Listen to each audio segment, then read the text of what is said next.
I thought that, the first part of the liberalization program in 83 was launched by Mr. VP Singh, only by lowered the income. And I thought although he's a Thakur, he's a businessman who understands the business. So I thought he will never give a budget which will hurt business. And a couple of his budgets as finance ministers were positive. Were very good, very positive. And after all, he was the prime minister, he was giving the broad direction to the budget. And therefore, everybody was humongously, means, I can't tell you, Ramesh, you have to be there to understand the bearish sentiment.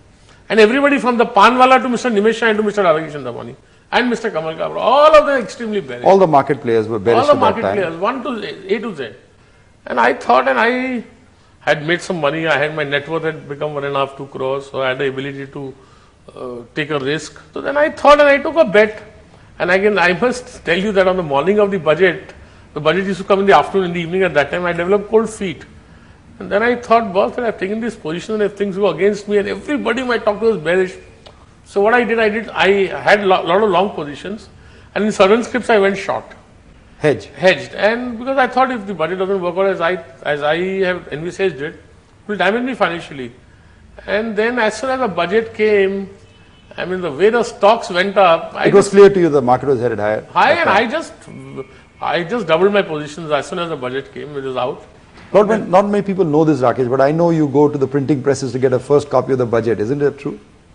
Yeah, we try and get it after it's published. And Ramesh, it's very, very profitable because this time, when the relief was granted to IDBI, we read it in the fine print. And I could manage to buy a really large number of shares between 45 and 48. It's an old habit of yours. Yeah, we must read the fine print. Rakesh, let's go back to 1992, which is a defining bull market. Luck and opportunity both struck at the same time for you. Tell us how you sized up that market.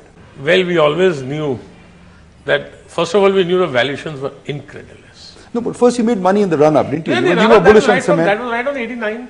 Then, after Madhu Dhanwate's budget came, we made some money in trading.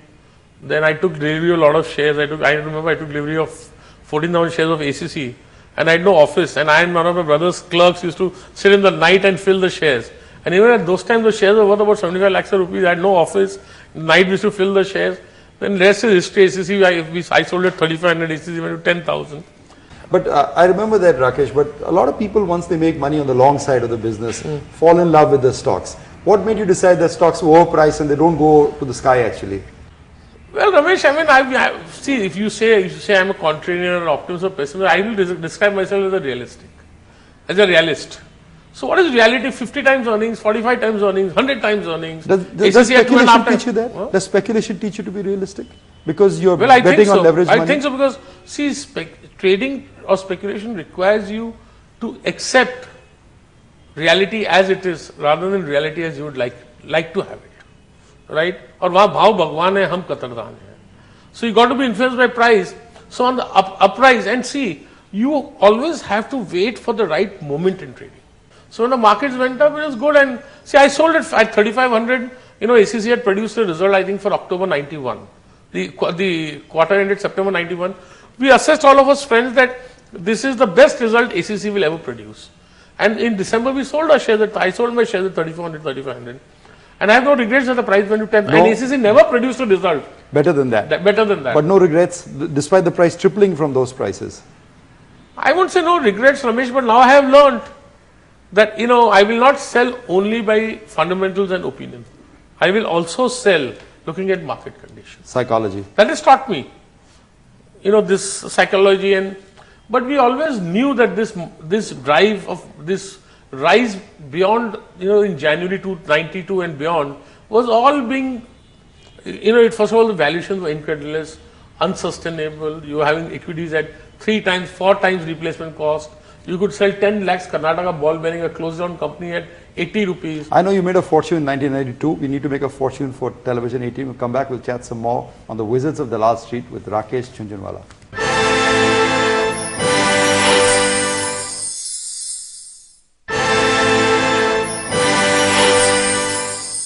Welcome back to the Wizards of Dalal Street. We're talking to the wizard himself, Rakesh Jhunjhunwala.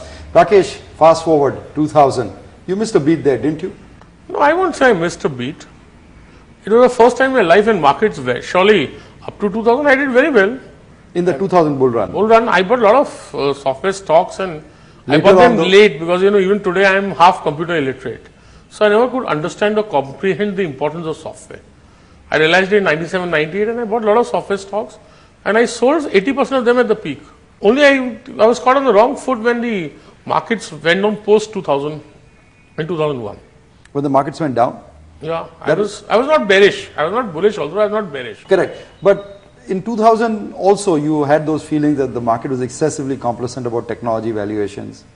Yeah, that was, I mean, see, whenever valuations reach a point, it was 120 times earnings, and McKinsey comes out with a report, and every grandmother, chacha, chachi, bar trader, panwala, everybody into stocks and just lurching to buy stocks. It's time to be, I was very bullish at PSU stocks that time. That was the one call you made, that the privatization of PSU is inevitable like death itself. My call was, okay, privatization is inevitable, and even today my call is that privatization is inevitable. We have done a very small part of the privatization program. I think the faster we do it, the more we'll save for this country. Anyway, you know, the valuation, first of all, the earning models, the domination of public sector undertakings and the valuations, and the fact that the growth in earnings because of the domination was a done, and the valuations were incredible. You could buy, you know, shipping corporation at 0.3 book and at a yield of 12%. And in fact, they gave you a one-time dividend that equaled the stock price you bought Yeah. it at. So there were some great bargains available. But again, there's a mistake that you turned bullish perhaps too early. No, I don't think timing so. was. I don't think so, Ramesh, for the kind of gains public sector stocks have given. I really bought aggressively I got bullish in 2000. I bought aggressively between 2000 and 2002, and we got the rewards in 2003. At the bottom of the bear market, you were the only guy, and what I think put you in the Hall of Fame. You wrote an article for the Economic Times proclaiming secular new bull market. Today, of course, it's fashionable to say that, but at that time, you were a lonely voice.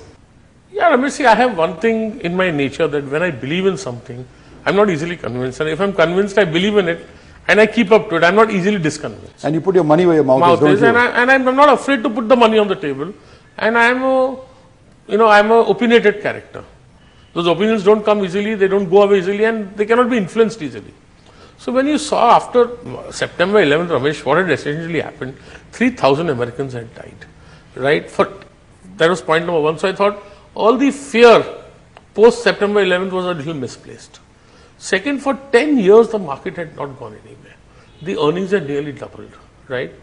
Then, we had achieved dematerialization in the fastest time possible in the world. We had a modernized trading system.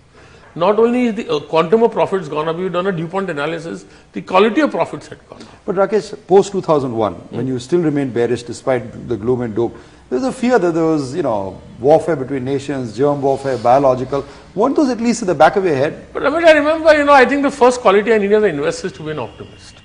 I remember what Peter Lynch says, that wars have come, and terror has come, and natural disasters have come, but company profits have gone up.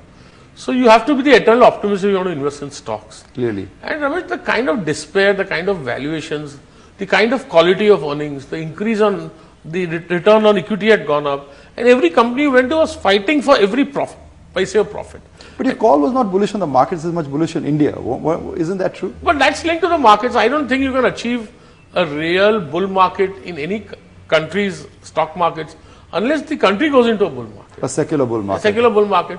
India is going to have secular growth, and I don't think that Indian stock markets are going to go up if India does not develop. The Nikkei went from 4,000 to 40,000. Japan became the second largest economy in the world. But what is it that the critics missed that you got? A lot of people didn't share your optimism of the Indian economy. What was their failing? See, I think the first thing that most people miss out, and I could be wrong, the call is still open, is the fact that as Indians we are very impatient, and we rightly feel that we can have far better growth than what we have. I think that makes us lose out in recognizing what we have already achieved and the circumstances in which we have achieved. I believe India is a runner without shoes. We have no infrastructure. We have a stifling bureaucracy, a lot of corruption.